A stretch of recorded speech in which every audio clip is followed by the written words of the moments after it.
Bienvenue à bord du vaisseau Hypersensas. Bonjour à tous, c'est Zéphiriel. Alors je suis désolé, je casse direct le rythme de l'émission, Oh no! mais vous allez voir qu'il y a pas mal de choses qui se passent dans cette émission. De quoi tu parles? En fait, l'émission est sortie le mercredi normalement, et pour le jeu qu'on va présenter, il y a beaucoup de personnes qui sont revenues vers vous en disant « Oh là, qu'est-ce qui se passe? Il y a trop d'erreurs dans ce qu'on vous a expliqué, du coup on n'a pas joué vraiment avec le bon jeu, ou en tout cas avec les bonnes règles. » Donc voilà, on a fait un erratum avec Alex, vous l'entendrez intervenir plus ou moins dans le futur du passé de l'émission en sous-main pour reprendre les règles qui nous ont été expliquées au fur et à mesure.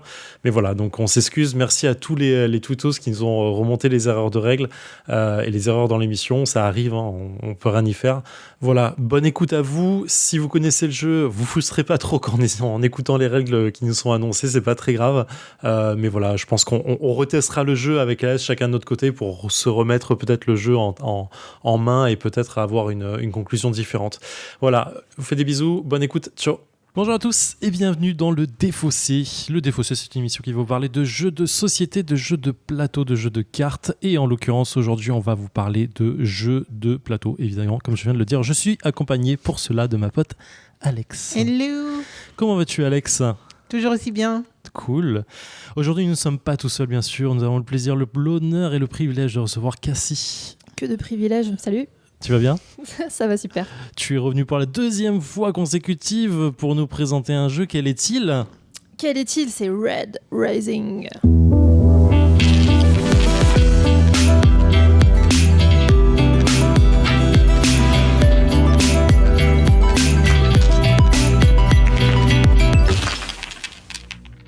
Et donc Red Rising, un jeu qui vend du rêve.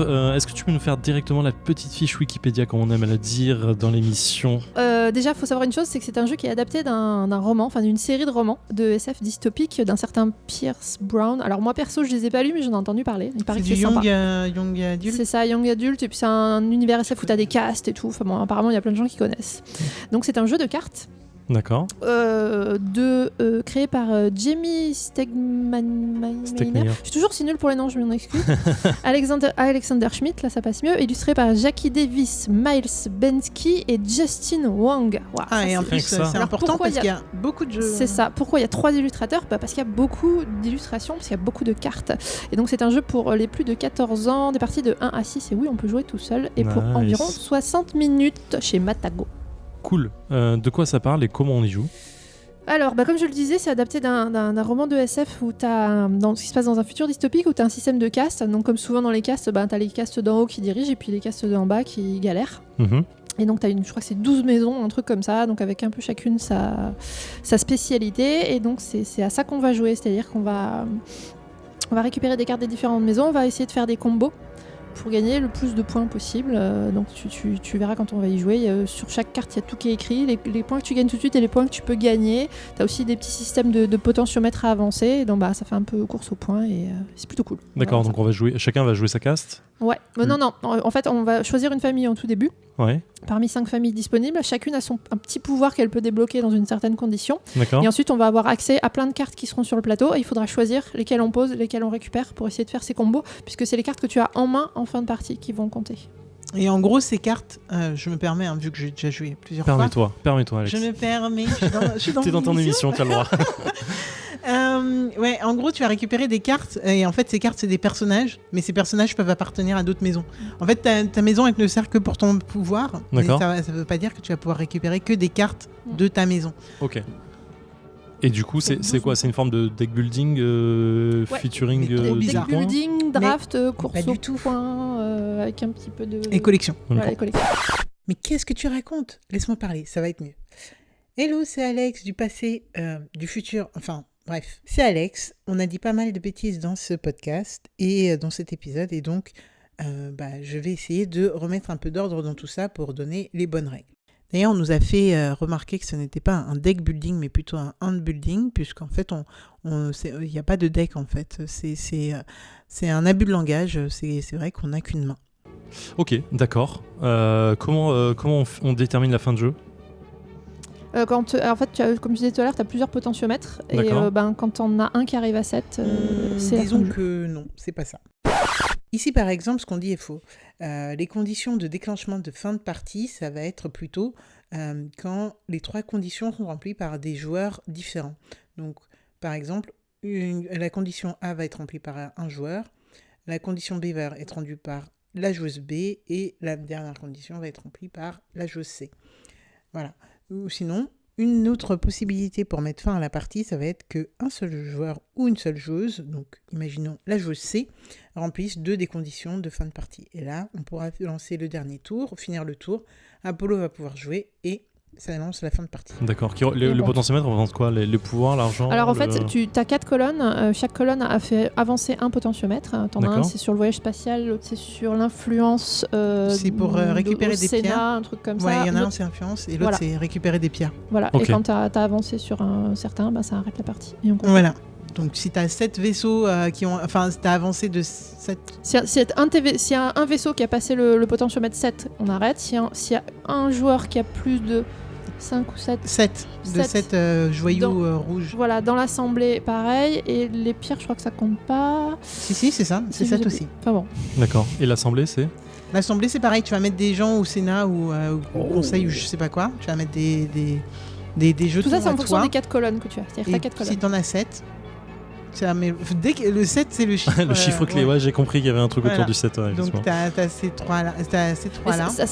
En fait, c'est conditions d'arrêt de partie et ça permet aussi de gagner quelques petits points, mais c'est peu. Oh là là, désolé, là encore, on raconte des bêtises. Les points de fin de partie se comptent pas du tout comme ça. Donc, par exemple, aussi bien sur l'hélium se compte 3 points pour chaque hélium qu'on a dans notre jeu, mais à l'Institut, en fait, l'Institut, c'est plutôt balèze parce que si une joueuse, la joueuse qui a le plus d'influence à l'Institut va gagner 4 points d'influence par jeton influence qui est là. Et la deuxième joueuse va pouvoir gagner 2 points d'influence. Et puis toutes les autres vont pouvoir gagner qu'un seul point d'influence. Donc ça vaut plutôt le coup en fait de se lancer dans la quête de l'Institut et gagner le plus d'influence possible. C'est-à-dire là où tu vas scorer, c'est sur les cartes et les combos que tu vas faire. D'accord. Et il y a une coup, 4e colonne du coup, parce qu'on a dit 4 colonnes. Exactement. Et la 4e, elle permet de récupérer un petit jeton à royauté, je sais pas quoi, une couronne, c'est une sorte de couronne. Ouais. Et ça te permet de débloquer ton pouvoir de clan. De famille. Ok, d'accord. Chaque famille a un pouvoir différent. D'accord, ok. Et du coup, tu me disais, fait important, c'est les cartes que tu as en main à la fin de la partie. Qui te font des points. C'est ça. Tu achètes des cartes que tu mets dans ton deck. Tu les échanges en fait. C'est-à-dire que tu vas démarrer avec 5 cartes et tu vas devoir en poser et en récupérer sur d'autres colonnes.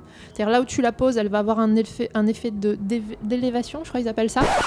Donc petite rectification, tant qu'on y est, les termes sont plutôt déployés ou explosés. Ouais. C'est-à-dire que tu vas avoir un petit... Sur chaque carte, certaines cartes, tu as un effet qui va te dire quand tu l'élèves, il se passe tel truc. Par exemple, tu vas avancer ton vaisseau d'une case, tu vas machin, donc tu as un pouvoir d'élévation. Okay. Et l'autre, c'est la carte que tu vas prendre. Et du coup, c'est sur la colonne où tu vas prendre cette carte-là que tu vas récupérer la ressource. C'est-à-dire si tu la prends sur Mars, tu vas récupérer une pierre. Si tu la prends sur... je sais plus les noms parce qu'on les a pas sous les yeux. Ouais. Mais donc ça, à la fois ce qui compte, c'est la carte que tu vas poser et la carte que tu vas récupérer. D'accord, donc en fait tu échanges les cartes que tu as en main et à chaque tour tu es obligé de jouer une carte de ta main pour en récupérer une autre. Exactement. Donc tu as quand même un effet de perte de quelque chose, une carte qui peut être bonne en termes de points. Ouais, en fait au début tu as des cartes quand même au hasard dans un lot de je sais pas combien de cartes, donc en gros ça m'étonnerait que tout soit ouf dès le départ. Non, mais au bout d'un moment en fait comme tu es obligé de jouer une carte, tu peux avoir c'est juste que parfois en début de partie tu vas avoir une carte qui te permet de scorer beaucoup tout de suite, mais la combo tu dis je vais essayer de la faire. Mais si tu t'aperçois que tu peux pas la faire, au bout d'un moment tu vas peut-être l'abandonner. Là encore, ce qu'on dit c'est complètement faux. Et d'ailleurs ça c'est une erreur un peu bête puisqu'on l'a fait dans la partie et qu'on le redira dans l'épisode, mais en gros non, c'est pas vraiment une tannée en fait on n'est pas obligé en fait de séparer de son jeu même si on en est content. En gros quand on a un jeu qui nous satisfait, on a toujours l'option de juste explorer. Explorer, ça veut dire qu'on prend une carte du deck commun qu'on va mettre dans une des colonnes, donc dans une des planètes, et là en fait on va pouvoir activer le pouvoir de la colonne dans laquelle on met, donc sans toucher à son deck à soi. Ok, écoute, ça a l'air à peu près clair. Ouais. Est-ce qu'on est prêt pour explorer le spatial? Si j'ai compris, il y a des planètes à explorer. En fait, j'en ai entendu parler, mais pas en bien, donc je vais j'ai pas d'avis dessus. Je suis un peu en attente de quelque chose. Visuellement, clairement, la boîte vend du rêve, on va pas se Ouais, la cacher. boîte, elle est canon. Mais parce que ça doit venir de l'univers, j'imagine. Et du coup, je suis un peu en attente de la mécanique de jeu, quoi. Là, tout de suite, ça a l'air cool, mais à voir. Let's go. Déployer directement sur un violet ou un rose, déplacer la carte sur le haut d'un autre lieu et gagner un hélium. Non, c'est pas ça qui Non, vient. c'est En pas fait, celle-là. il a posé celle-là qui lui a fait un D'accord. pouvoir. Donc oui, c'est ça, tu mets un truc là-bas. De toute façon, j'ai l'impression... Bah si, ça va avoir un intérêt, c'est-à-dire que tu vas pas cacher une carte que tu veux récupérer ou alimenter une catégorie Non mais que là, tu je veux vais vider. récupérer. Ou... En fait, je veux vider tout là pour essayer de voir ce qu'il y a en dessous. Je veux tout vider. Faut éviter d'avoir plus de combien de cartes 7. 7 cartes en main. En début de partie, c'est au risque d'avoir je sais plus combien de points de pénalité. En fait, je me demande s'il faudrait pas la jouer où on lit la carte qu'on pose, je sais pas. Alors, on va passer ça, bannissez cette carte. Bannissez la carte sous celle-ci. Enfin, la gouvernante, elle veut pas sauter, hein, depuis tout à l'heure, elle est là, je promets. Et on est de retour dans le défaussé après 48 minutes et 31 secondes de Red Rising en compagnie de Cass. Alors, qu'est-ce qu'on en a pensé ? Alex, qu'est-ce que tu en as pensé de cette partie ? Mais écoute, une fois n'est pas coutume, c'est toi qui vas commencer parce que t'es le seul à pas y avoir joué autour de la table. J'allais me donner la Je veux parole, pas mais c'était un peu bizarre. Ouais, effectivement. vas-y. Alors Zef, qu'est-ce que tu en as pensé ? Eh ben écoute, j'ai fait une Alex. Un peu. J'ai fait une Alex. C'est arrivé que 2 fois. Ça arrivait que 2 fois, bah je l'ai fait qu'une fois. J'ai fait une Alex en mode j'ai pas super accroché au jeu, du coup j'étais un peu en mode bon bah on va déclencher la fin de partie, parce qu'en vrai j'ai ça, mais j'avais des cartes en main qui étaient plutôt bonnes. J'avais pas mal de gros points, il y avait un ou deux combos, je me dis bon je vais pas essayer de piocher plus. En fait la carte qui m'intéressait était imprenable pour moi. Je me suis dit bon bah arrêtons la partie maintenant quoi. Donc je suis allé déclencher un peu la fin de partie, ce qui ce faisant te fait quand même gagner des points, hein, parce que c'était quoi les héliums et bon l'institut c'était un peu merdique en termes de points, 4 points, mais voilà, ça me fait pas démentir quand même. On a combien, 160, t'as combien de points? 178, 180. Ouais, 3 points, 160. je suis second avec 3 points derrière C'est Alex, donc c'est pas non plus hein, C'est pour mais des deux. voilà. Mais clairement, j'ai pas. En fait, depuis la moitié de la partie, j'essaie de me dire qu'est-ce qui fait que j'accroche pas au jeu. Ça reste un jeu de cartes, un jeu de combo. Alors, combo. Combo chelou, hein. Ouais, je le mets vraiment de côté. J'appelle pas ça de la combo. Hein. Je suis plutôt en mode de opportuniste qu'autre chose. Parce qu'en vrai, tu vas aller chercher la carte qui est piochée ou qui est posée au bon moment Qu'est-ce que pour essayer de faire un truc. ouais. Mais tu vas pas déclencher une combo à un moment pour faire vraiment le point. Enfin, je Si, le ressens pas comme ça. Tu en tout peux, cas. mais opportunité de ouf. Hein. Ouais, c'est opportuniste. Et en vrai, je pense que ce qui me gêne dans le jeu le plus, c'est de dire il y a 160 cartes, c'est ça, un truc comme ça 116 cartes. En vrai, c'est un pur hasard de se dire que les cartes elles vont sortir, elles vont pouvoir faire des points. Non, parce des qu'il y en a combos, qui se regroupent et puis t'as des cartes qui peuvent prendre le Il y a nom la d'autres place, cartes ouais. qui te manquent. C'est vrai. Mais là, on a sorti quoi 20 cartes sur. Enfin, allez, 30 peu cartes plus, sur ouais. les 116. Genre, tu vois, genre. Enfin, un quart, Et on est à 48 minutes de jeu pour un jeu qui doit durer 60 minutes. Donc je me dis, en fait, les 2 tiers du deck, tu les vois pas dans une partie. Non, mais même ce que tu vois, tu le vois pas parce qu'il est en dessous, il est caché. Hein. Ouais, voilà, en fait, du coup, j'ai cette frustration de me dire, en vrai, ça donne l'impression d'avoir beaucoup de choses, mais tu l'utilises jamais, en fait. Ou très peu. 112 cartes. Et du coup, bah, en fait, j'ai l'impression d'avoir un jeu qui est ultra mal optimisé. Alors c'est que mon avis. Hein. Je dis pas que l'auteur a mal optimisé son jeu. Moi j'ai l'impression d'avoir un jeu qui est ultra mal optimisé parce qu'il donne plein de choses à faire, mais il te donne pas la possibilité de les utiliser. Et du coup, je suis frustré de me dire en vrai, je joue avec 5 cartes en main et je vais aller. En fait, chaque tour a une punition en fait. En vrai, chaque tour c'est une punition d'aller chercher une carte Bah parce ouais. que tu sais Et pas. te Tu es défausser d'une carte, t'es obligé de perdre une carte pour aller chercher moins bien si t'aimes bien. ou hasardeux. Pour essayer d'avoir des points ailleurs qui en soi vont pas monter très haut parce que tu vas aller chercher en fait la piste de flotte parce que c'est là où t'as le plus de points, tu as 28 points au niveau 7 et du coup ça me donne vraiment cette sensation de me dire le jeu il veut pas que je joue en fait. Je ferais... Tu sais, j'ai un peu la même sensation que sur merde, j'ai oublié le jeu de cartes combo que j'avais pas aimé, White Space. Tu l'avais pas aimé? Que j'avais pas aimé. Non, que j'avais pas aimé jouer parce que j'étais frustré en me disant en fait le jeu veut pas que je joue alors qu'en fait je sais qu'il est bon quoi. Ouais. Et en fait j'ai un peu ces sensations là de me dire en fait je suis sûr qu'avec en jouant juste avec le même set de cartes Et en optimisant mieux les combos, tu t'amuserais vachement plus, tu vois, en disant ok, on joue toujours les parties avec je sais pas, les mêmes 50 cartes et bam bam bam, tu peux enchaîner les trucs. Et du coup, j'ai cette sensation de me dire, du coup, j'ai pas vu le jeu en fait. J'ai vu, on va dire, 15 cartes différentes dans le jeu sur toute la partie. Et finalement, là, on a étalé, je sais pas, 3, 6, 9, on va dire 18, 30 cartes en tout sur le plateau, peut-être avec les cartes en main, plus les bannis, on va dire 40 cartes. Et finalement, sur les 40 cartes, j'en ai vu, on va dire, une dizaine, quoi. Et du coup, c'est ultra frustrant, en fait. Il y a un côté un peu de... je rigole parce que Alex me montre des photos de moi en même temps alors que je parle, c'est trop bizarre. Du coup voilà, ouais, je suis pas fan. Je pense que c'est un jeu qui demande énormément de temps finalement, parce qu'il faut connaître les cartes peut-être pour s'amuser plus, pour se dire ok, celle-là elle a l'air cool. Enfin, je sais que la famille or elle est cool, la famille en or elle est cool. Je sais que la famille de cartes vertes elle va faire des trucs. Alex, elle accepte pas la même blague. Donc je sais pas, il y a un côté frustrant. L'univers a l'air ouf, mais en vrai on s'en fout. À la fin on l'a pas l'univers, non, je sais pas. Au début non plus, je te rassure. Non, mais en fait c'est dommage parce qu'en vrai la boîte, les cartes, les illus, à part certaines, en vrai il y a un univers de malade. Je veux dire, clairement, j'ai envie de lire ces romans maintenant. Mais moi aussi, de ouf. Mais l'univers du jeu, je trouve qu'il est pas retranscrit du tout. T'as pas de casque qui se pète sur la gueule, juste tu vas aller piocher des cartes en fait. Et du coup, le côté institut, piste de flotte pour aller la course à l'espace ou le minerai, tout ça, en fait c'est juste un système de points, il y a pas de narratif. Ouais, enfin voilà, ça te vend pas l'univers en fait, c'est un peu dommage. Je suis désolé, ouais, j'accroche vraiment pas. Je cherche des trucs bien, mais si l'aide de jeu est super bien faite. Alors ça, j'abonde dans ton sens, Alex. L'aide de jeu est super bien faite. Il y a aucun à dire.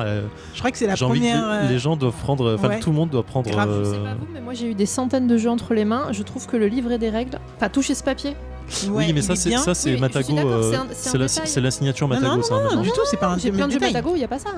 Maintenant, quasi tous les Matago ont des papiers ultra tissés. Wingspan est pareil, Aeon's End est pareil et tout. T'as vraiment ce côté finition, oui, bien sûr, de l'éditeur là-dessus. C'est clairement pas un détail. Enfin, c'en est un, mais c'est important, moi je trouve. Ah ouais, non, mais pour moi, c'est devenu une signature Matago. Alors, je suis pas tous les Matago que j'ai eu entre les mains sont comme ça, Terraforming. Pareil pour la qualité des cartes. Tu vois, je suis pas une connerie sur Terraforming d'ailleurs, mais oui, clairement, la qualité du matos c'est là. Mais le jeu n'est pas là. Ouais, pour moi, je vais prendre un petit peu la main. Vas-y, Alex. Moi, il y a plein de choses que je reproche à ce jeu, notamment la manière de faire des points qui est pas du tout équilibrée selon ce qu'on joue. Donc, aller à l'Institut, je trouve que c'est une perte de temps, mais royale, à part pour mettre fin à la partie. L'Institut, donc, qui te fait 4 points quand t'es le premier. Ouais. Je sais plus combien, je crois. 2 points quand t'es deuxième, 1 point quand t'es troisième. Ok, alors qu'on peut monter avec la flotte, on peut monter jusqu'à 43 points. Bon, je sais pas comment on les fait exactement. Pareil, il doit y avoir des cartes qui te font monter 3 points d'un coup. Mais du coup, il faut que ce soit 3 points. Même pas, il faut que ça soit 4 points. Ou alors que ça combote bizarre. T'arrives à 7, faut un truc qui te fasse monter de 2 derrière, plus un dernier tour. T'as pas tant de derniers tours que ça. Peut-être Apollo, en fait. Peut-être que l'Olympiste a été monté pour Apollo en mode. Alors, Apollo, pour expliquer, c'est la famille avec laquelle je jouais qui me permettait de faire un nouveau tour à la fin, ce qui est fort ou la merde.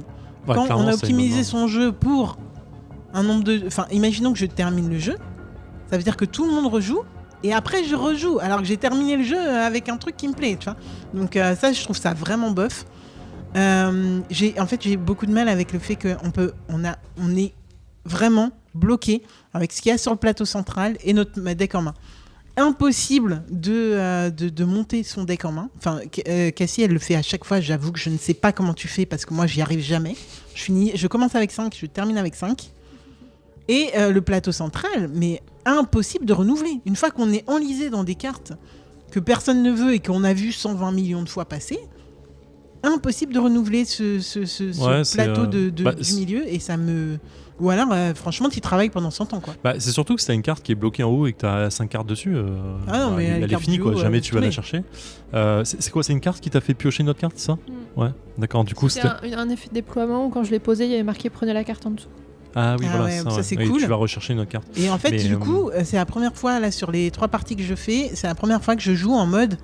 en fait, je m'en fous, je pioche je joue le hasard. Tu joues la pioche et tu gagnes. Je jouais le hasard parce que comment tu renouvelles ta carte. Ouais, je comprends pas. Et en fait, tu vois, dans le fait de dire il y a trop de cartes, moi j'avais des cartes noires assassin qui disaient si vous avez cette carte-là, marquez 25 points, si vous avez cette carte-là, Ouais, et en fait, je regarde le deck, elles sont en dessous, quoi. Tu sais, je fais, mec, 100 cartes à aller chercher, non, quoi, si tu veux. Non, parce que t'as des cartes qui prennent la place. Ouais, t'as plusieurs cartes qui te permettent de prendre la place regarde celle-là, son effet, il y a marqué reprendre donc Lila à voix haute, du coup.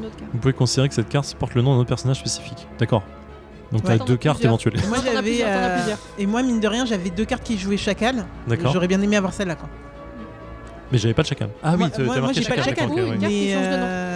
Mais du coup, voilà, cette carte. Ouais, de jeu. De comboter en plus avec les deux. J'ai gardé trop longtemps les 2 cartes en espérant avoir ça, ce type de carte, parce que je savais que ça existait. Cette carte-là, elle m'a fait gagner 47 points. Ouais, voilà. Donc il y a des moyens et c'est pas la seule en fait. C'est pas la seule carte du même type et tout. T'en as qui remplacent des couleurs en plus de jouer leurs couleurs. Ouais. Donc il y a des trucs. Après, très honnêtement, faut aller les chercher. Faut les trouver. Et puis en plus, comme t'as des cartes en dessous de la première carte de chaque tas qui ont des pouvoirs, mais tu sais pas ce que c'est. Tu sais pas, et tu peux pas les lire. Tu peux pas aller les voir. Tu peux pas. Et puis aller de toute façon creuser, c'est l'enfer. Donc, ouais, je regarde. Enfin, ouais, cette règle de dire une fois qu'une carte est posée, tu peux pas lire celle en dessous. Enfin, au moment il y a un effet anti-nous friendly qui est là, quoi. Et surtout, enfin, ça te rend le. Et il y a énormément de trucs à lire, quoi. Bah, t'imagines si on devait lire en plus ce qu'il y a en dessous. Non, franchement, ça aurait été. Tu vois, non mais impossible de tout faire, quoi. Je sais pas. Ouais. Bah, tu vois, là, je gagne et j'ai pas l'impression d'avoir joué différemment que les 2 premières parties que j'ai même perdu lamentablement. Ouais. Donc, problème de règle. On a un Oups hors micro qui nous dit un truc. Vas-y. En même temps, c'était pas au bon endroit. Remarque, les joueurs peuvent on dit que c'est pas dans le bon ordre. Non, mais c'était dans le placement, c'est pas un effet de placement, je suis désolée. Remarque, les joueurs peuvent à tout moment regarder les cartes sur ces emplacements. Ah oui, d'accord. Oui, bon, ça change pas. Franchement, mais ça en même temps, ça non, change je suis pas d'accord avec vous, ça fait beaucoup de lecture. Si tu dois tout relire tout le temps de partout. Ouais, effectivement. Mais en fait, moi, il y a des cartes que j'aurais voulu aller chercher en dessous pour me dire, ok, est-ce que je dois aller chercher celle-là parce qu'il y a un effet or ou un truc comme ça, en fait. L'effet spéléo, tu vois. D'aller chercher. En vrai, t'y serais jamais allé. Bah, en fait, si, parce qu'il y a des cartes qui me disent si vous avez une carte or ou machin ou truc, et en fait, je me dis, ok, mais qu'est-ce qu'elle fait cette carte-là? Parce que si elle me fait moins 25 points à cause de la carte d'à côté, c'est pas intéressant, quoi. Une carte qui change de nom, et qu'il y en avait une du coup. Oui, voilà, par exemple. Tu vois, qui fait un pouvoir de truc. C'est vrai. Bon, ça aurait pas. Ça révolutionne pas le jeu pour moi. Ça révolutionne pas le jeu, clairement. Pour moi, il y a vraiment un problème de. Enfin, c'est une manière de comboter qui est intéressante parce que j'avais jamais vu ça comme ça. Enfin, non, de drafter. Je sais même pas si on peut. Oui, de distribution de cartes qui est intéressante. Ouais, qui est intéressante parce que tu en poses une, tu vas en chercher une autre. Voilà, clairement, c'est marrant. Ouais. Donc, tu es dans l'optimisation permanente. Sauf que quand ton jeu est optimisé, t'as aucun moyen d'essayer de garder ton jeu. Donc en fait, c'est vrai que t'es à punition. Ouais, c'est à punition. T'as l'impression de faire un sacrifice pour parfois aller récupérer un truc qui est nul, quoi. Mais du coup, nous, on est super négatif. Mais Cassie, peut-être que toi, je crois que t'aimes bien ce jeu. Donc vas-y, remonte un petit peu. Si tu nous présentes, j'imagine que c'est un jeu que t'as quand même plutôt positif, quoi. Mais c'est pour ça que moi, je sais plus quoi dire maintenant. Non, dis pourquoi tu aimes ce jeu. Non, mais non, c'est... Moi, je vais commencer du coup par les points négatifs, comme ça on va voilà. Non, en effet, il y a beaucoup à lire. Et comme il y a 112 cartes différentes, j'imagine que même au bout d'une dizaine de parties, tu les connais pas toutes par cœur. Après, moi j'ai remarqué, comme j'ai déjà fait plusieurs parties, comme tu l'évoquais tout à l'heure, Zéphiriel, c'est qu'il y a certaines familles qui ont des propriétés spécifiques. Par exemple, les familles or, elles ont beaucoup de points en haut, mais beaucoup de restrictions en bas. Les familles bleues vont plutôt comboter sur 2-3 cartes différentes. Donc ça, tu finis par le retenir et du coup, tu finis par chercher un peu les couleurs que tu veux utiliser. Donc, mais oui, le fait beaucoup de textes à lire, je l'avoue. Moi, encore aujourd'hui, je lis quasiment le texte de toutes les cartes, alors que j'ai fait plusieurs parties. C'est un point négatif. Après, oui, comme tu le disais aussi, comme vous le disiez tous les deux, les points qu'on fait à côté sur la piste de flotte et tout ça, c'est vrai que c'est un peu anecdotique. Ça change pas énormément le score. Du coup, est-ce qu'il faut le faire ou pas ? Je pense que oui, comme tu disais, si tu veux arrêter la partie vite fait parce que tu as un jeu qui te convient, oui, c'est un bon moyen de. L'hélium, si, il faut le faire, clairement. Oui, l'hélium, oui. Mais la C'est- piste de flotte et le. Bah, l'Institut, la, hein. la piste de flotte, faut la monter clairement Il faut au plus arriver haut. à la monter très Et haut. l'hélium, oui, mais du coup, l'institut, je pense que Ouais, c'est chelou qu'il y ait pas aussi c'est moins peu de points. quoi. Oui, mais tu vois, des fois, je me disais, incompréhensible, ça. je veux monter ma piste de flotte, mais du coup, ça veut dire qu'il faut que je prenne une carte sur la colonne Jupiter. Or, la carte m'intéresse pas. Donc, tu te retrouves avec une carte qui t'intéresse pas pour monter de 1, c'est pas toujours intéressant. Donc, c'est vraiment il faut jauger à chaque fois. Moi, j'attendais d'avoir une carte qui m'intéresse sur la ligne Jupiter pour la prendre, pas uniquement pour monter, tu vois. Donc oui, il y a ça. Je crois que c'est le gros point négatif que je trouve. Moi, je Après, prenais tout le quand reste, même, j'aime bien. Je prenais les cartes là où je voulais monter, à partir du moment où j'avais des cartes que je devais lâcher dans tous les cas. Oui, tu vas. Quoi. Autant Ouais. aller Mais prendre Bah, derrière. moi, c'est comme ça que je joue. Tes points positifs, c'est quoi du coup? Genre, Oui, alors tu moi, aimes bien, mes mais points t'aimes bien quoi, positifs, du coup déjà, c'est ce côté-là, c'est-à-dire que tu disais tout à l'heure, Alex, moi, les cartes que j'ai en main, elles bougent pas forcément par rapport à la fin de la partie et tout. Non, moi, justement, ça m'est arrivé plein de fois de démarrer avec un jeu de cartes, me dire, allez, je vois ma stratégie, je sais dans quelle direction je vais aller. Et en fait, j'en ai d'autres qui arrivent en cours de route et je me dis, bah non, je vais faire ça, ce sera plus optimisé. Et Donc au final, c'est la multiplicité. c'est le fait qu'il y ait beaucoup de cartes différentes. Ok. Et comme il y a énormément de cartes différentes, en fonction des pioches ou des récupérations, tu vas dire, ah mais celle-là, en fait, elle est super puissante avec celle-là. Et du coup, comme tu dis, soit tu t'emmerdes à chercher la carte spécifique ou le pouvoir spécifique, soit tu en trouves une qui... Voilà. Et moi, c'est ce côté adaptabilité en permanence. C'est-à-dire tu te dis pas, je vais faire ce deck-là. Tu es obligé d'évoluer en cours de partie et te dire, non, finalement, je vais aller dans cette direction. Ça fait que moi, mon jeu, je crois que j'avais aucune carte en main de celle du début. Parce qu'au fur et à mesure, j'avais tout changé. Ouais, moi aussi, j'aime bien ce côté-là. Ce que j'aime bien aussi, oui, c'est la diversité des cartes, même si, comme on le disait tout à l'heure, ça fait beaucoup de lecture. Moi, j'aime bien découvrir encore des cartes que je connaissais pas et dont je trouve le pouvoir super cool. Et puis, vu qu'il y en a pas mal, je risque pas de les connaître par cœur tout de suite. Je trouve le matos très cool. Enfin, voilà. J'ai pas lu les bouquins, mais je trouve l'univers a l'air super sympa. Et comme vous, je pense pas que je lirai les bouquins parce que c'est du young adult, mais j'ai envie de me renseigner plus. Genre, t'as banni le young adult? C'est pas que je l'ai banni, c'est que j'ai déjà tellement de bouquins dans ma palle, tellement cool que... Okay. Voilà. Donc voilà, tout ça pour dire que je suis pas aveugle, je vois bien qu'il y a des choses qui fonctionnent pas forcément de façon très très optimisée, mais moi c'est un jeu que j'aime bien sortir, que j'aime bien redécouvrir à chaque partie et du coup le présenter aux gens. C'est top, écoute, franchement, merci de nous l'avoir présenté aujourd'hui. Est-ce qu'on refait très très rapidement une petite fiche wiki? Allez. Toujours à moi. Ouais. Alors, oui, ça. Donc Red Rising qui vient de sortir là ou qui va sortir, enfin c'est une toute dernière nouveauté Matago pour à partir de 14 ans des parties de 1 à 6 joueurs, parce qu'on l'a pas évoqué mais on peut jouer tout seul avec une espèce d'automa, il y a une règle automa à côté. Pour des parties environ 60 minutes, quand on connaît bien c'est plus du 40-45 et c'est un jeu Matago créé par Jim Steinmeier et Alexander Schmidt, illustré par Jackie Davis, Miles Bensky et Justin Wang, basé sur les romans de Pierce Brown. Et voilà, merci beaucoup de nous l'avoir présenté parce que très honnêtement, moi je suis très très contente que tu l'aies fait. C'est une nouveauté. Je suis désolée de vous présenter avec des jeux que vous aimez pas. Non, ça c'est faux déjà. Mais ensuite, en vrai, c'est le genre de jeu qui buzz actuellement, donc moi je veux savoir ce qui plaît. Ouais, clairement. Et c'est cool d'avoir ton avis, parce que tu vois, imagine on l'avait présenté Zéphirine et moi, ça aurait pas été positif. Et donc c'est ça aussi qui est cool, parce qu'il y a tout type de joueurs et tout type de jeux pour tout le monde. Donc voilà.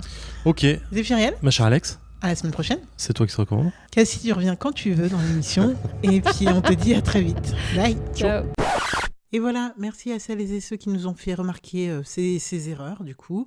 Merci pour votre bienveillance et pour nous l'avoir dit en toute simplicité. Voilà. On va essayer, en effet, à chaque fois, on essaye de réduire au maximum ces erreurs, mais il y en aura encore. Et voilà, on ne peut que s'excuser et puis faire des erratums comme celui de ce jour. Voilà, merci à vous. Fin de transmission.